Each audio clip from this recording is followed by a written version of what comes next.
into the panel discussion we're about to have about how to accelerate the bio-based economy and how we can scale for success. You're all very familiar with the three panelists we have here today. They've all shared a lot of their thoughts and presentations. I didn't get the dress code. I probably should have been a little bit more casual. I look like one of the stuffy biochar salesmen in the room next door. But we want to cover a few things today. I want to talk about where the bio-based economy is going, what does it mean, and sort of how can we as an ecosystem of academics, research institutes, as well as private entities and government entities kind of drive and move us towards the direction we want to go.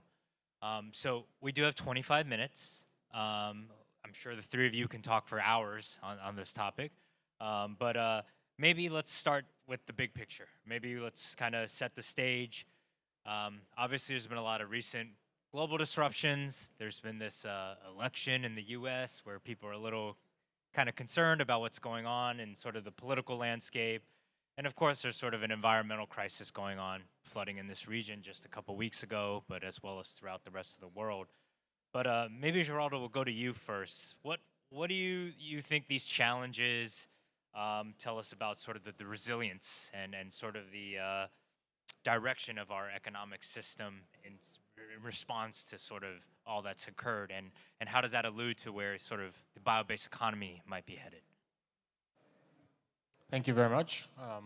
An honor to be here with you gentlemen and share some nice thoughts.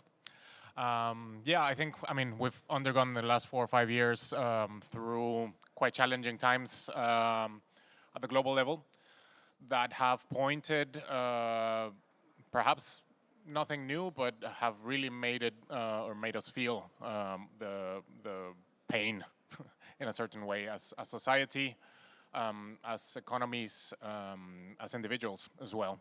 And it had really put into perspective where the challenges lie, where the leverage points also lie, and that the transition out of those initial crises and into the new ones that are currently also challenging us has shown us also how quickly we forget. I think we have, in terms of conceptual development, research, science, and knowledge, there is a lot in there already that we can pull from. There are tools, there is enough knowledge for us to try to come together and build something, build processes, build structures, and reshape our systems in a way that allows these lessons on requiring increased resilience, increased speed of response, and just really more preparation in terms of how we deal with environmental change, how we deal with political change, how we deal with social and economic requirements. Of course, these are all big words and it's extremely ambitious, right? But again, I think as a society, we have at least the basic principles that we would need to start making a transition towards bioeconomy concepts that can be actually implemented and can actually help us and deal with the current challenges that we're facing. No, that's a really good point, and maybe I'll build on sort of your emphasis there, increased resilience, it's kind of decreasing reliance on these sort of fossil sources and moving towards this bio-based economy. And Jason, since you just presented, I'm gonna go to Michael here first in the panel. But in your work, you really emphasize defossilization. I think that was the term of today's session, right? Why do we need both concepts, decarbonization and defossilization? And can you expand on that a little bit more beyond sort of what you shared today already? Yeah, decarbonization can work well in the energy sector. As we pointed out, in energy and fuels, we have only a few applications like long-distance flights or container ships where we might need carbon-containing fuels in the long term. All other things can be easily electrified. Even trucks seems to be easy to electrify if you see the latest development. But in the chemical and material sector, almost everything is containing carbon. outside metals, but all other things contain more or less carbon. And so there the defossilization is the only way to replace the embedded fossil carbon by other carbon sources. And here also biogenic is not enough to do the job. Yeah? So we have also to need CO2 utilization and recycling because we're talking about such huge volumes. And we see this transformation at the moment mainly in the bio case running in Asia, in China, in China, for example, or India, also in US, South America. And so Europe is a little bit behind. And when we ask how we can change this, because from the research development in Europe and UK, we are still on a very, very high level, but implementation is not so easy in our region here. And what we will, and I think with the right policy framework, we could make a firework of innovations. Yeah? We can have hundreds of new companies, implementations, but the framework is not there. And we see in the, for example, aviation fuel, there is till 2050, 70% of aviation fuel has to be made from bio or CO2. This is, the impact is huge investment in this area. And from RCI, these companies are together to drive the transformation. Small companies, big companies, and brands. We will publish in 2-3 weeks proposals which instruments and measures are suitable to make this transformation. For example, a reform in ETS, or we even have a carbon utilization trading system we will propose, quota systems. We see quotas working very well. And this is developed with a lot of companies and policymakers, and it will be soon be there to show the Commission what is a pathway to combine the green transition with staying competitive. But we have to do big steps in Europe, not falling behind. No, that's a great point. I mean, it's one of the things we've been working on at Lux is just that Europe is truly an innovation hub, but it's not really an implementation hub, right? It's known for pilot purgatory and sort of inventing, but not implementing. Jason, maybe then to kind of take it to you, you know, with the work with the Supergen Bioenergy Hub, from your experience, what's taking so? What's the hurdle? What's the hurdle? We don't have all day, but you know, what's the key hurdles that you're seeing from preventing this region from scaling these technologies? I don't think there's one. I mean, I think there's more than one hurdle that has been put in place. The economic case being periodic, I think, is the biggest problem. And so we have this concept of biorefineries that are very boom and bust. And unfortunately, in the business world, of course, you can be boom for a long time and can't be bust at all. And so even if on average, this will even out to a good idea, it has to be a good idea at all times. You can't be a loss-making entity for very long. And I think that this attempt to navigate the scale space, the scale-up space, has really led to exacerbating that problem. And so an idea that might only work at large scale is extraordinarily difficult to implement without a lot of driving force behind it. And you do see that a lot more in the US, or at least historically in the US, than you have in Europe. And China, of course, is infamous for, you know, sort of a no holds barred. We're going to put everything behind this and make it happen. And I think Europe really needs to take a long, hard look at how we're going to manage this transition and whether we are completely committed to it. That being said, I do think that the European Union has put a lot of programs in place to support getting through that pilot purgatory. Recently, the United Kingdom decided that they weren't as fond of those programs, apparently, and backed out of them, but now we're back in. So it's good to sort of be able to participate in that once again. Anyway, I think that really is the biggest challenge, is trying to make a case for something that will eventually be profitable versus something that's profitable right now. I have a question to you. You talk about biorefineries, but I'm not sure what you mean, because it's a serious question, because we just made a study for the pulp and paper industry. They have about 150 biorefineries with very different output. We have a lot of sugar and starch refineries. The name refinery came from the sugar industry, but I have the feeling you don't talk about sugar, starch, and pulp biorefineries. You talk about something different or not? What is your definition of biorefinery? I take a very broad view of biorefineries. I mentioned Lixia, my startup company makes biorefineries. The one they are operating right now is a pulp-based biorefinery. So wood pulp is their primary product. I think the key to distinguishing a biorefinery, we may eventually have to subcategorize them. We're talking about making chemicals. It's a bit different. Historically, it's been materials and/or energy, and historically, pulp mills consumed energy and produced materials. Now they've sort of transitioned. The more modern ones produce energy and materials. And you could sort of see that same thing happening in other biorefineries to make chemicals and materials. Personally, I think, and I've often argued this, the biggest issue we've had with trying to make bioethanol or bioplastics or whatever at scale is that we've become obsessed with a single product biorefinery. And we don't have any single product petroleum refineries. And to be honest, the historic pulp and starch and sugar-based biorefineries, they also have multiple products. Yep. Sugar mills don't only make sugar. And so I can't grasp in my head why we've decided that if we're going to make bioplastics or we're going to make bio-based chemicals, we're going to make one.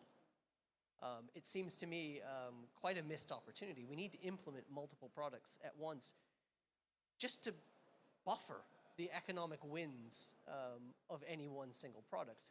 Bioethanol, of course, very famously is profitable or not. And right now, last I saw, it was profitable. But next year, it might not be profitable. And we can't keep getting into this situation where you can make money for 5 years and then lose it all at once and the project goes bust. I think that's the biggest problem. My question is also because I think many of the bigger starch and sugar-based biorefineries are profitable.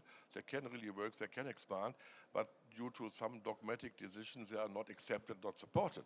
And I think this is another problem because we think if you grow additional starch and sugar crops, it's good for food security and not a problem. I think we should make much more education at this point that you can use sugar and starch crops even for fermentation, especially fermentation, without any risk for food security. That is a too simple discussion in public, and the policy makers also take this discussion, and this is a barrier, especially in Europe, to go ahead. Yeah. What's this spontaneous discussion? No. What I'm saying, this is a perfect example because we have 3 experts on stage who also aren't clear what the term was being used, right? And that's really the root of this problem, right? Every presentation we've heard today, one of the questions from the audience had something to do with semantics. Like, what do you mean by that term? How are you implying it? What's the intention behind it?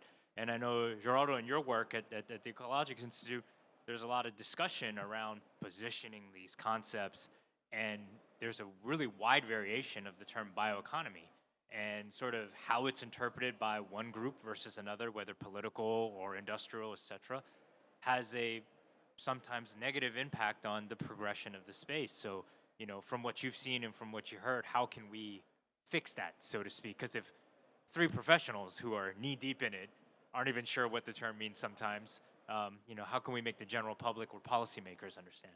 I'm blessed with answering that question.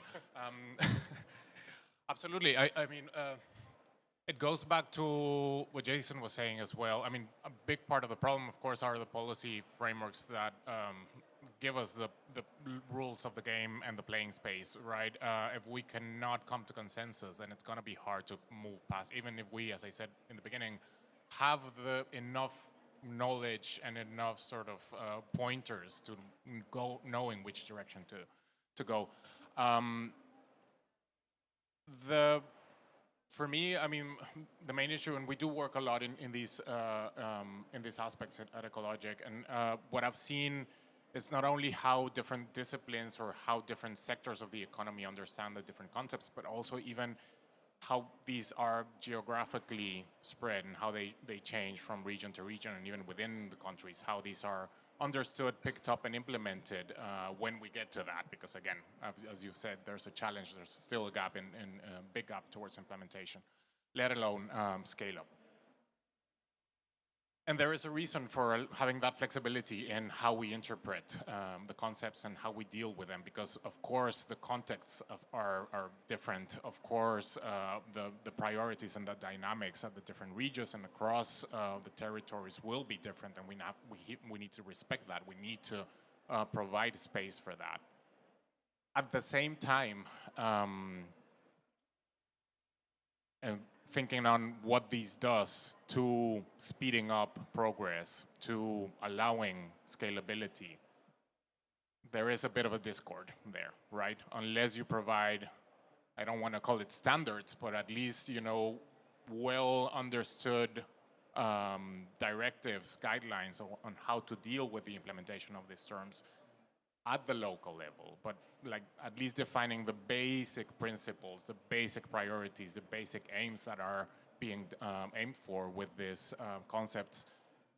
What is the bare minimum that we need? I think that needs to be clear. And again, my experience working with different regions has been, in some cases, the concept of the bioeconomy is taken extremely seriously. And I'm pointed here towards the consideration of ecological boundaries, the consideration of social needs and requirements, not only the economic part, not only the volume part. In some others, I just see this as, you know, another way of developing or pushing for rural development in the conventional terms. So again, I don't really have the answer on how to deal with, but I think a starting point would be trying to set up or give more serious thought to what the basics are. What are we really valuing here underlying the terms that we're using? No, that's really good, and I love your point about localization and sort of how the variation happens by region to region. I spent 7 years in Southeast Asia. If you went to a bioeconomy, bio-based economy expo like this, the largest stands would be incineration companies, right? And then you don't see a sign of that here. It's really a different interpretation. But Jason, maybe back to you then. So where does industry place their bet then? There's so much variation, not only in the definition, there's so much variation what you could potentially do. You know, where can you maximize impact if you need to kind of start? I mean, that is I wish I knew. I mean, that's sort of a crystal ball. But I think we need to decide if we're going to, okay, I think we need to decide how we're going to transition the industry. Are we going to do it all at once, or are we going to do it step by step? If you're talking about chemicals, the easiest bet to place is on platform intermediates. So if we can agree on a set of intermediates that we're going to build the industry from, hitting those targets with bio-based feedstocks would be the easiest way to guarantee success. Not the easiest way to maximize impact on the environment, but the easiest way to guarantee economic success. Fortunately or unfortunately, depending on your point of view, at the moment, those targets would be the exact same intermediates that are being made from petrochemicals right now. And so, honestly, if you were asking me what's the most likely products to be profitable from biomass in the future, hydrogen, because we're going to need it from somewhere, and we can't make it in a non-fossil manner for a while until we have sufficient electricity. Ethylene, because it is virtually impossible to make ethylene from anything other than either petroleum or ethanol. So there's really only two options there. And so that's a really attractive one. And then of course methanol, because that's the other gasification product. Those are easy. They're really easy to make. They're really easy to just drop right into the supply chain. Unfortunately, they're not products. They're intermediates. And so they suffer from that scale-up problem that I mentioned at the start. You need to make a lot of them before you have any impact. But to me, I mean, that's the most obvious one. Unfortunately, it's probably the least impactful pathway that we could take. Well, least impactful is still, you know, a major step, right? Like you alluded to. Clearly, because it's an intermediate, Michael, maybe to you, the industry has to help that along. And I know you presented about the Renewable Carbon Initiative, the RCI, and sort of put that big screen of all the big brands and big industry players and chemical players. What role does industry have in kind of moving this bio-based economy along? As long as we have no policy framework, the brands are extremely important, because they are, in principle, as you look to energy or fuels or chemicals, to need a framework which is creating demand for sustainable chemicals. And this can be done by policymakers, which is not yet the case, or by brands. If the brands want to have better solutions and they are able to pay more for it, that is stimulating the market.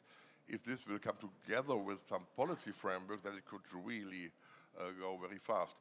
And I think the transformation going on since years there's a lot of parallel. On the one hand side, of course, is ethylene, is propylene, is ethanol, methanol, and others. But at the same time, we see also a lot of new products. We saw the presentation before. We see in the bio-based polymer sector huge investment, but also, especially in the fine chemical sector. This is in turnover a big area, and the consumer prefers bio-based products. And we see in cosmetics, body care, detergents, a lot of new molecules making a very great job, developed in the last decades with biotech companies in Europe. This is not so visible, but I think all this transformation going parallel, on the one hand side to feed the existing value chain with other feedstock, on the other hand, or the other intermediates, on the other hand also to have complete new molecules on the market. Both is happening parallel, and what is stronger till 2050 is not easy to forecast and depending on the future framework. No, absolutely. And then I guess policy aside, the collaborations you mentioned and the drivers, the brands of the industries, they're really important. How do you structure that partnership? How do you structure that collaboration? I think, Jason, maybe to you in the SuperGen Bioenergy Hub, right? There's a lot of that academia, private, public sort of collaboration. What's worked for you all? It's worked extremely well when everyone will communicate. And I think it sounds very basic, but academics are extremely good at solving problems.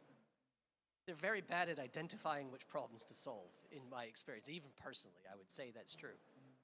We tend not to understand how industry works, and more importantly, why it works the way it does. And if you can work with the system to implement a solution, it will happen. If you try and disrupt the system every single time you want to introduce a new product, you're going to face an extreme challenge in getting adoption. And so talking to people and understanding, first of all, what the challenges are the industry thinks they face, rather than me trying to convince them that this is the problem that they're facing, understand what problems they actually believe they're facing, and then working with them on solutions that will fit that. That usually is the best solution. The third arm to that, of course, is policy, and trying to get the policy environment correct to encourage different solutions. And it isn't unique to bio-based products. You see the same thing with carbon credits and these sorts of things, where the regulation is sometimes more rigid than it ought to be. And trying flexibility, I think this is a great point, right? Trying to ensure that policy is flexible towards the aim that it's attempting to achieve, rather than focusing entirely on the process to get there. But that's a bigger hurdle. Nice. And looking at the time, because I want to save some for questions, audience, maybe Geraldo, back to you to close us out since you opened. Jason's helped us pick the target molecules we should go after. Maybe not high impact, but high success rate. Hydrogen, methanol, ethylene. Michael's kind of laid out the groundwork of how industry collaboration is going to help accelerate that. But, prior to this event, I caught up on sort of a lot of the work that your organization does. But despite sort of this clear path forward of acceleration, what sort of limitations should we be sort of wary of, of how far can we push the bio-based economy? What are the other aspects from a systems level do we need to consider? Yeah. I think there is clarity, and there has been a lot of conceptual development and work on the concept of ecological boundaries. Even though, as I said, often we don't take that, or we don't give that enough reflection, that is there. So we should be well familiar with that and perhaps give second thoughts to that. What we see, and where I was pointing towards what the recent challenges, COVID and others, have shown us, is we also need to rethink what it is that our economic and social systems are bringing in terms of not necessarily new, but boundaries that we have not considered in the past, and how these all combine. And again, this is just making the, I'm probably not going to close on a positive note, sorry. This is, of course, making the whole picture much more complex. But I think when you have those groups of representatives, those community level stakeholders coming together to solve, to identify what the challenges are, prioritize what it is that they have the capability locally to deal with, and then start, building capacity and building experience on doing that. There is a possibility there to really gain some additional value and to gain some experience, to learn how to make the system work within its boundaries, again, in these new frontiers or other frontiers that we perhaps haven't considered so much in the past. Again, we see the social priorities changing, we see the political priorities changing, the environmental limits are still there and are perhaps constraining us further. I still hope and think we do have the capacities to deal with those, and we need to learn. I think it's a matter of just really being humble. Communicating, as you said, is a very, very important thing. We seem to have gotten worse at it, and I think we need to, again, take the experience of the last 4 or 5 years, and we do need to be more resilient, but when we bounce back, we need to fall at a better starting point than where we were. I don't think we are there now. I think there's a good time to reflect upon what has happened and what we need to tweak quickly to make sure that re-stepping on our ground is setting us on the right track to collaborate more appropriately and to reach the common goals more effectively. Perfect, thank you. And maybe with that, we'll end. I think collaboration's key, communication's key. Things are a little grim. I don't think that was a non-positive note. I think the fact that we're all here today participating and learning is a good sign that there is still a lot of momentum and interest in all things bio-based economy. I want you all to give our panelists a round of applause, and then we'll open up for some questions from the floor. Someone's got a question. I know you all want to go eat lunch, but...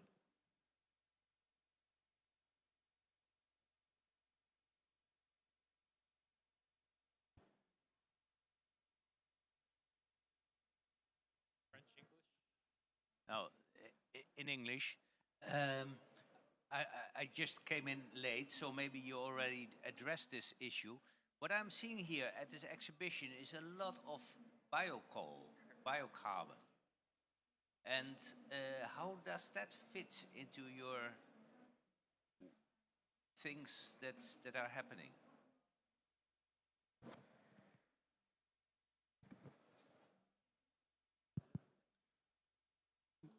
Yeah, there are some links to the material sector. Of course, biochar is important to have these credits, and biochar should improve the soil health. Yeah, that's just one thing, that's fine. But this is not so directly linked to other sectors. But you can use biochar also for filters, for example. You can use this as a filler and reinforcement of plastics. We see some examples here. And so there are some potential links to other sectors. And we're organizing a big event on renewable chemicals and plastics. And we talked to many of those people here, whether they can show up and show other sectors how we can utilize biochar. But your question is right. Here we can't see some links, but not so much. But I think there might be in the future more links, especially if the material sector can use the credits from biochar and the properties. That could be a win-win situation. And so I hope that they will present also at our show that then many companies are getting aware of biochar and the options to stimulate more applications in the future.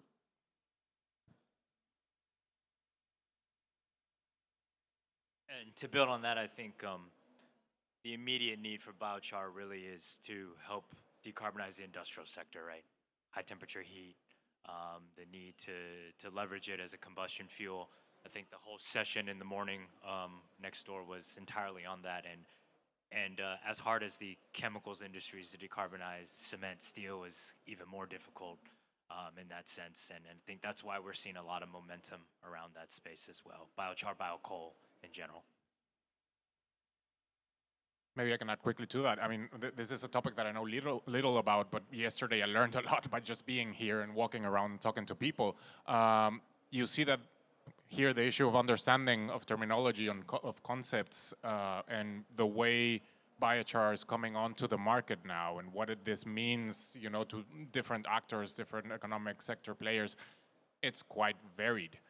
However, it's speeding up very quickly. It's really gaining a lot of momentum. So what does that mean? When we don't have clear rules of the game, where we don't have a common understanding, where can this land us? I think, again, we've been over this circle several times. We should be smarter in trying, at least, to deal with those kind of developments. And this might require uncomfortable, you know, action, shifting thing, but it could also be seen as an opportunity. How do you develop markets? How do you develop financial schemes in order to guide the growth of a new market in the right direction, in a direction that hits not only the carbon emissions aspects, but also the pollution or the long-term effects that are much wider and much more potentially detrimental as well. I should say that I do like biochar. It's not really a chemical product. It's often a co-product in chemical production. So I am very pro biochar, but when I talk about chemicals, I don't usually include biochar because it's more of a material product or a byproduct than something that the chemical industry would consider as a feedstock. All of the infrastructure has moved away from coal, so it would be difficult to transition back to that as a starting point. But it's not impossible.